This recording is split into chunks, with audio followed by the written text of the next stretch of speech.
ورزشگاه تالکو آرینا در اینجا این شام فینال جام جهانی برگزار می‌گردد.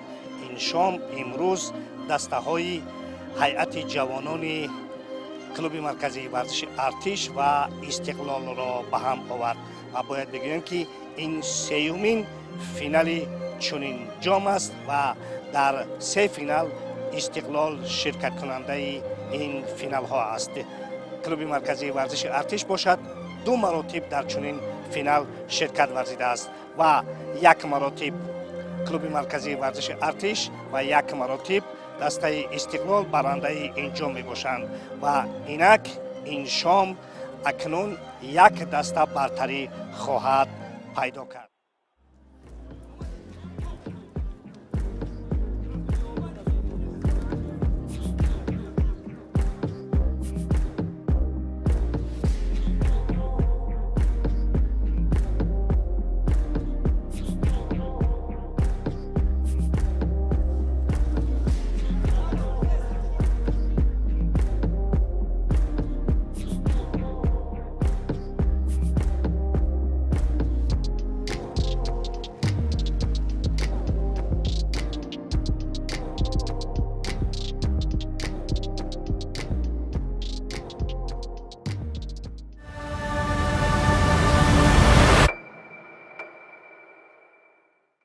در حقیقت یک مسابقه خیلی خوب است، خیلی جالب است برای تیار نمودن بازیگران جوان با مقصد در دسته‌های اساسی برآمد کردن.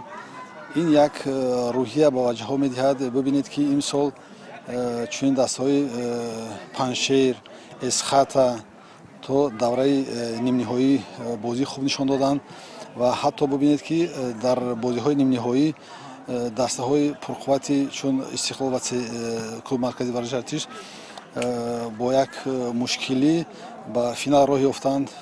استقلال با حساب مینیمالی یک بر هیچ دسته پنشیر را مغلوب کرد و ما در سلسله ضربه های پنالتی توانستیم که از اسخاتا پیش گذاریم و به فینال راه یابیم.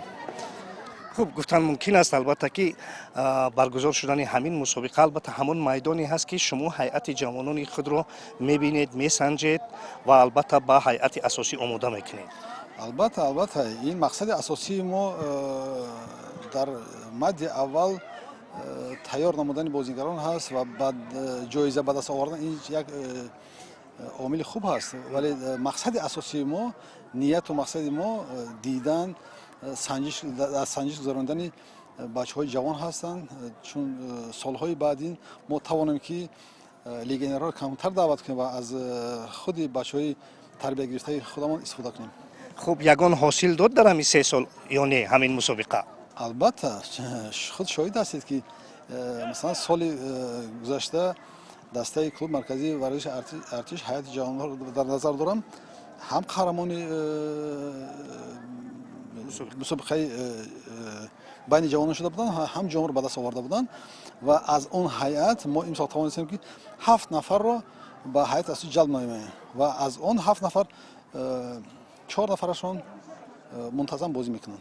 خب شما اشتراکچی همیشگی بازی‌های فینالی جام جهانی هستید. به قولی که چی سیر است اینجا؟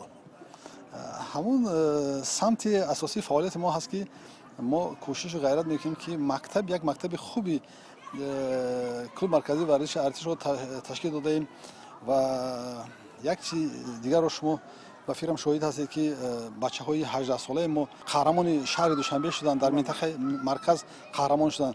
الکی ما برای جوانانی که امسال به هیئت اساسی میگذارن برای آنها ما الکی زمینه تیار کردیم و از اون جوانهایی که مثلا 17 ساله 18 ساله که قهرمان شهر دوشنبه گشتن سال بعدین باز هیئت جوانان رو پورا می‌نماییم.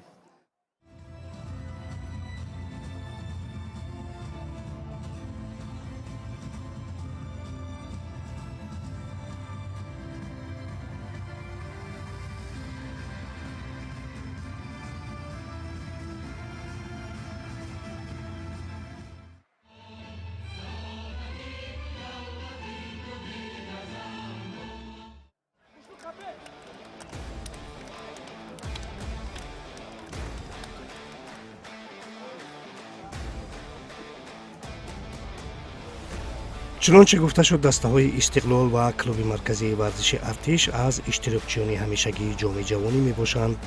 агар клуби марказии варзиши Артиш маротибаи дуюм бошад, пас Истиқлол инак дар сеюмин финали ин ҷом ширкат мекунад.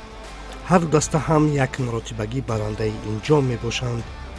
бозӣ бошад бо оромӣ оғоз гардид ва ба назар чунин менамуд, ки дастаҳо барои анҷоми ҳуҷум пайти муносиб мекобанд ва аз ин рӯ бартариро ба касе додан мушкил буд. ба ҳар сурат ҳуҷумҳои Истиқлол дар қиёс ба клуби марказии варзиши Артиш андаке хавфноктар менамуданд. наздик ба дақиқаи 20 бозӣ Истиқлол дар пайи як ҳуҷум тавонист, ки ҳисоби бозиро кушояд. фирӯзҷон Шарипов тӯбро ба кунҷи дури дарвозаи Ҳусниддин Маҳмадалиев равон кард.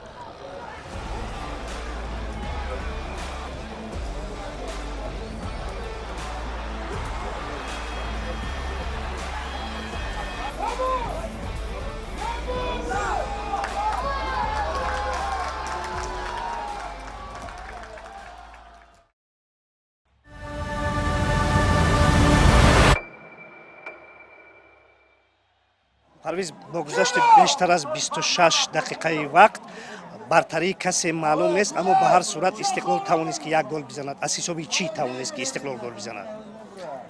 дар рафти ҳамон ҳуҷум агар аҳамият дода бошед, партофте ки ба канор сурат гирифт аз самти чап, инҷо пеши роҳи футболбози дастаи Истиқлолро дифогарони Артиш гирифта натавонистанд ва баъдан партофти дуюм ба дохили ҷарима гол шуд. онҷо ҳам ягон дифогар набуд, ки пеши Фирӯзҷон Шариповро гирад ва аз имконоти беҳтарин истиқлолиҳо дуруст истифода бурданд.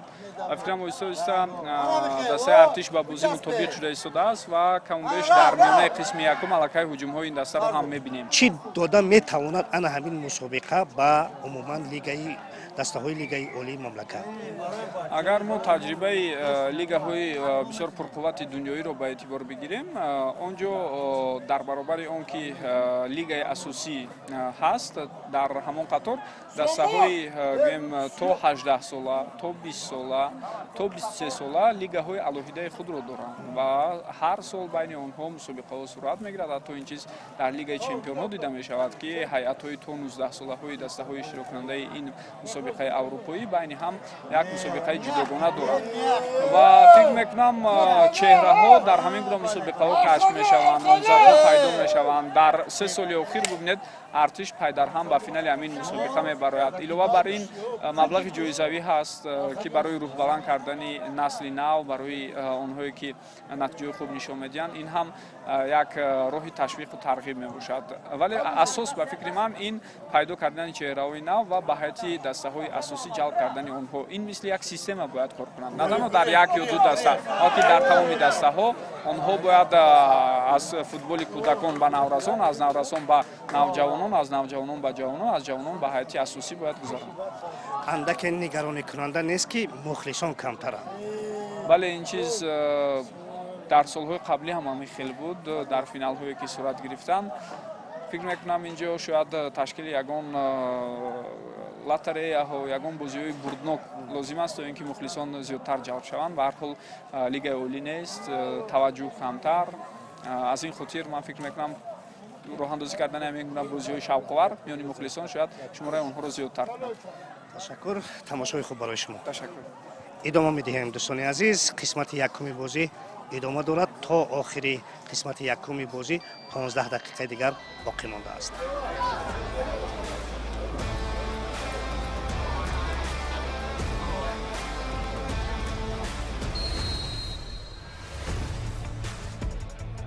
бо гузашти 15 дақиқаи дигар низ аз лиҳози рӯйдод дар майдон ягон чизи диданӣ ба чашм нарасид ва дастаҳо бо ҳамин ҳисоб ба танаффус рафтанд.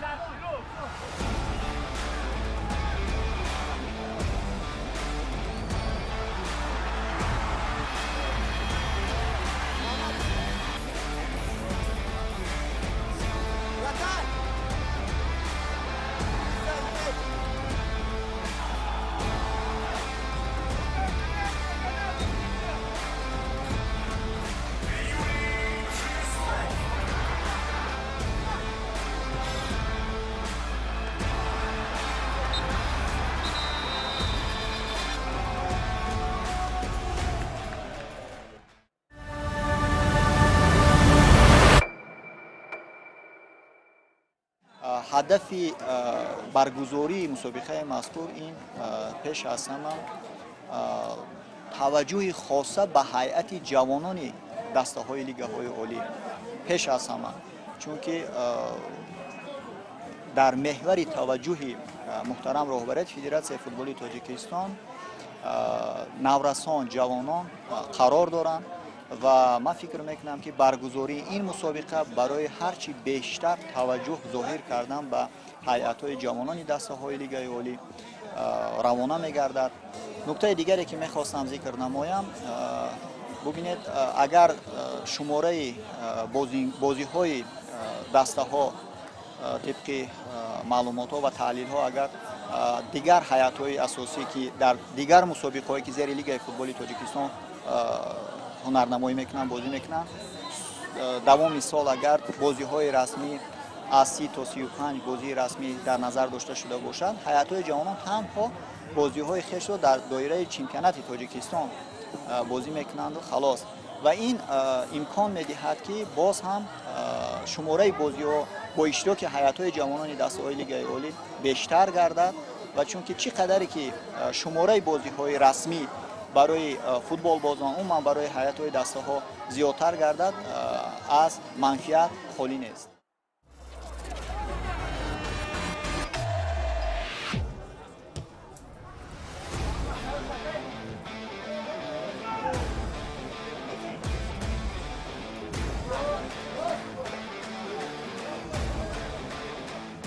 45 دقیقه وقت اساسی قسمت دوم و 5 دقیقه اضافه کرده مهربان شمس‌الدینов داور این بازی یگان تغییرات نآورد و گل زده فیروزجان شریپov که اخیراً بهترین بازیگر بازی دانسته شد یگانه باقی ماند.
бояд гуфт мусобиқаи мазкур инчунин фонди ҷоизавӣ низ дорад.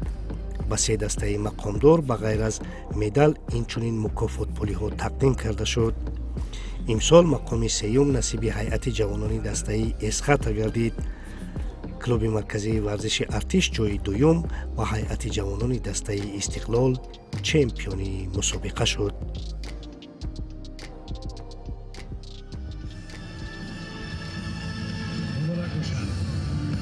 خاطررسان میکنه که دسته استقلال اینک مراتبه دویم است که برنده جام جوانی میشود. مبارک باشد.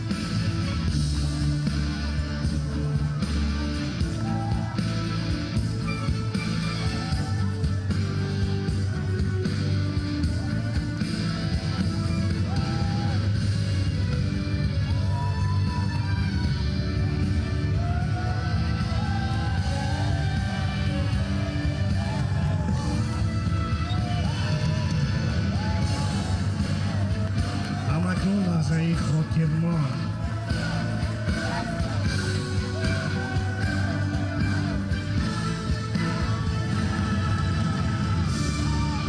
از دیرکتور لیگای فوتبال تاجیکستان سیرولی دانیارزاده دعوت میکردیم تا جام مسابقه را و دسته غالب دسته استقلال بسپارند.